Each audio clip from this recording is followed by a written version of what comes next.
Hey, what is up guys, I'm Allkids.vn here, and this is going to be a quick video on something just because it's been covered in depth by a lot of people already. If you're subscribed to anyone else tech on YouTube, you've probably already seen this, or if you're not subscribed to any other tech channels on YouTube, maybe this is the first time you're seeing this, but this is the iPhone 6 dummy body. So a lot of people have been getting their hands on this courtesy of Sony Dixon, who has had some notoriously great Apple leaks in the past, and I'll leave his Twitter link down below if you want to check out the rest of the stuff he shared.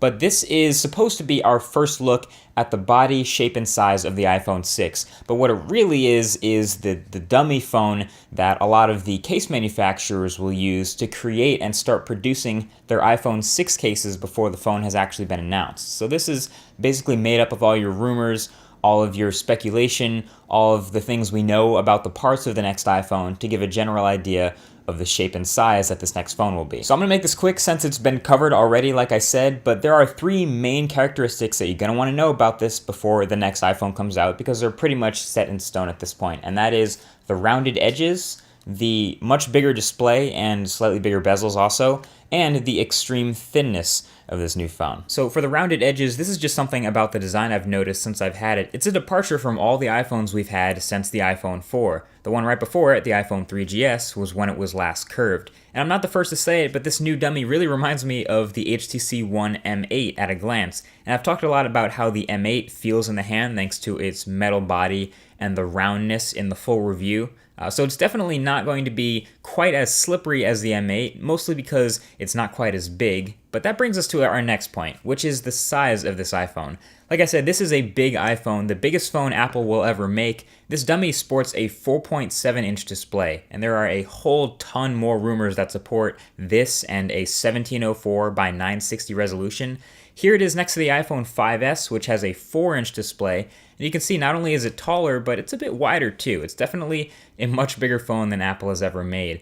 I'm actually finding the bezels seem to be kind of big compared to a lot of other phones out now. It makes it look a little ugly, but even the other iPhones have smaller bezels than this. The Moto X is a pretty popular Android phone.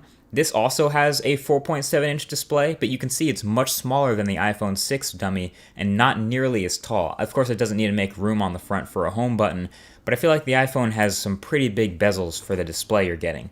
But of course, finally, where this phone is definitely not big is the thickness department. We've seen this before. The iPhone 6 is going to be a very thin phone. We're talking like 6 millimeters thin here in a metal unibody case, which is very impressive. And Apple's never really had problems with battery life on the iPhone. I mean, it's not the greatest, but seeing a new iPhone that's even thinner than the current iPhone kind of gets me questioning how big of a battery they can fit in here. But, you know, I guess if the iPhone's a lot taller, maybe they'll have enough space to fit the same size battery.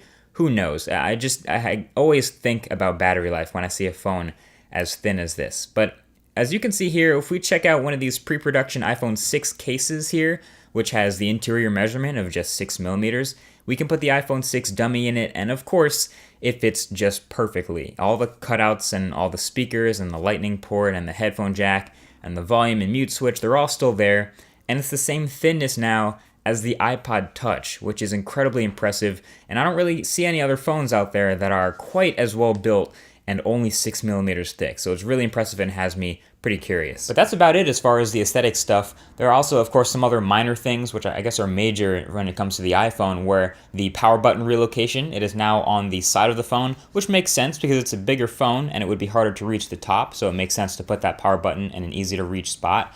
But other than that, nothing else really all that exciting about the new iPhone 6 dummy. Apple could, of course, surprise us and have some other crazy new features or hardware stuff, but this is about as good a look as we're going to get at the iPhone 6 right now. What I find most interesting is actually the way people react to it. So I'm gonna jump this right back at you guys. Would you buy a 4.7-inch display iPhone? Would you buy a big iPhone like this? I know the back markings might not be finalized, and this might not be the exact final look of the design, but it tends to look a lot better when it's an actual working phone and the thing is on. I'm also going to leave a link to Your Average Consumer's video where he actually went out and showed people the iPhone 6 dummy and asked, hey, would you buy this if this was the next iPhone? And he got some pretty interesting answers. So I'll leave that link right below the like button. Check out that video. And other than that, that's about it. So thanks for watching this quick video.